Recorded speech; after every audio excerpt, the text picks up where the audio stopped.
Hello everyone, good morning, welcome to my new blog. তো আশা করছি সবাই অনেক ভালো আছো, আর আমিও কিন্তু অনেক ভালো আছি। আজকে তোমাদের সাথে শেয়ার করব এই গাটি কচু দিয়ে আলু দিয়ে চিংড়ি মাছের তরকারি।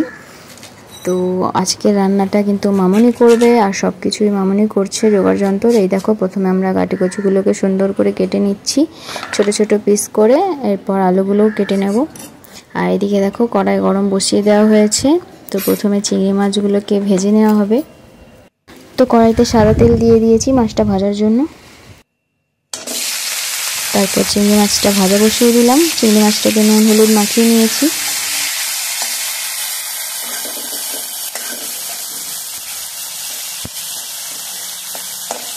তো এই দেখো, মামনি রান্না করছে আর আমি একটু ফ্রন্ট থেকে ভিডিও করে নিলাম।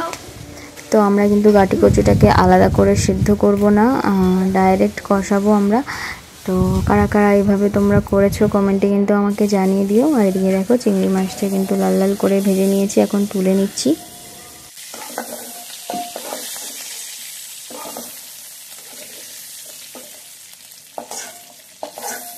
তো এখন আমরা চিংড়ি মাছটার জন্য ফোড়ন রেডি করব। এই যে দেখো, কাঁচা লঙ্কা, তেজপাতা, 4টে রসুনের কোয়া আর শুকনো লঙ্কা নিয়ে নিয়েছি। আর চিংড়ি মাছটা ভাজার পরে যে তেলটা ছিল, ওই তেলটাতেই আমরা এখন ফোড়ন দিয়ে দেব। তো ফোড়নে এখন কি কি দিচ্ছি তোমরা দেখো। সামান্য পরিমাণ কালো জিরে, তেজপাতা আর গোটা গরম মশলা। এবার ভালোভাবে একটু নেড়ে চেড়ে নিয়ে কিন্তু এই যে দিয়ে দিলাম পেঁয়াজ কুচি আর রসুন কুচি।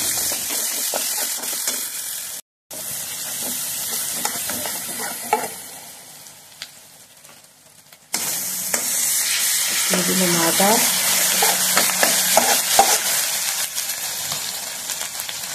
তো অল্প করে একটু আদা বাটাও দিয়ে দিলাম। আর এখন দেখো, পেঁয়াজটা ব্রাউন ব্রাউন হয়ে গেছে, দিয়ে দিচ্ছি কাঁচা লঙ্কা আর টমেটো কুচি। এবার ভালোভাবে কিন্তু মশলাগুলোকে কষিয়ে নিতে হবে, কাঁচা গন্ধটা দূর না হওয়া অবধি।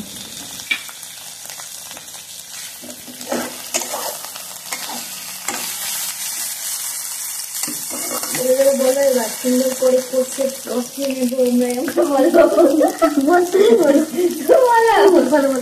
দেখছে না কেউ, বলো। এবার ভালো করে কষিয়ে নেবো, তারপরে আলুটা ছেড়ে দেবো, না কচুটা ছেড়ে দেবো, আলু কচুটা ছেড়ে দেবো।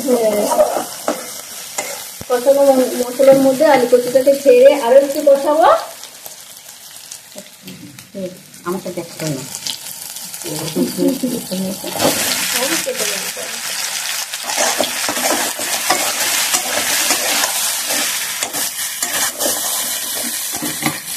নুন দেবো, টাটা নুন।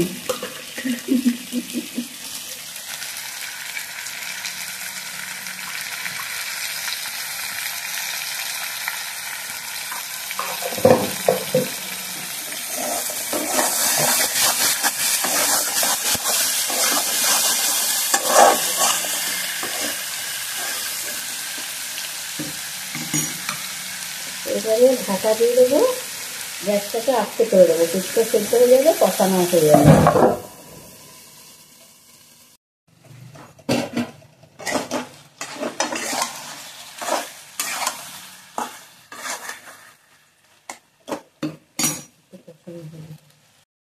তো এরকম ঢেকে ঢেকে কষিয়ে নিলাম। দেখো, অনেকটাই গলে গিয়েছে আলু কচু। এখন দিয়ে দিচ্ছি হলুদের গুঁড়ো, আর কালারের জন্য সামান্য পরিমাণ শুকনো লঙ্কার গুঁড়ো। আমাদের তো আবার রং না হলে বাবুরা খেতে পারে না।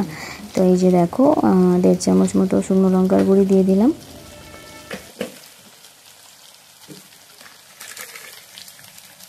আর দিয়ে দিচ্ছি সামান্য পরিমাণ জিরে গুঁড়ো। এরপর একটু নেড়ে চেড়ে নিয়েই কিন্তু জল দিয়ে দিতে হবে, না হলে হলুদ আর লঙ্কার গুঁড়োটা পুড়ে যেতে পারে।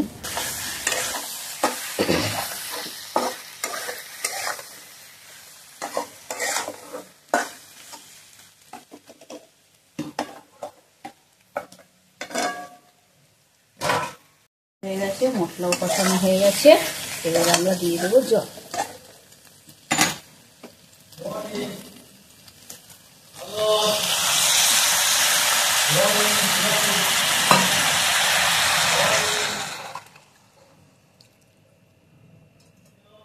তো এই তো এখন পরিমাণ মতো জল দিয়ে সুন্দর করে ফুটিয়ে নিতে হবে। ব্যাস রেডি হয়ে যাবে আলু কচু দিয়ে চিংড়ি মাছের ঝোল। তবে হ্যাঁ, ঝোলটা ফুটে উঠলে তারপরে চিংড়ি মাছগুলো অ্যাড করে দেব।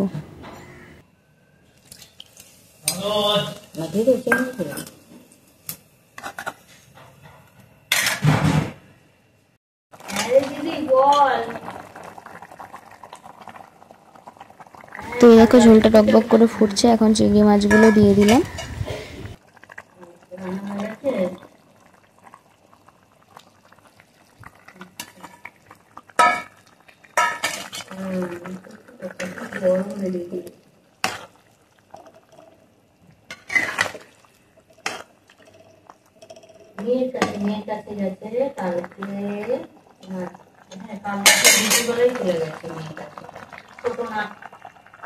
তো এই দেখো আজকের লাঞ্চে কি কি আছে, মাছের তেল ভাজা আর হচ্ছে গিয়ে গাছের ঝিঙে ভাজা। এই দেখো আমাদের গাছে হয়েছিল এই ঝিঙেগুলো ছাদ বাগানে। আর এদিকে ভাত হচ্ছে, একটা কাঁচকলা সেদ্ধ দেওয়া হয়েছে, আর চিংড়ি মাছ আর কচুর শাক।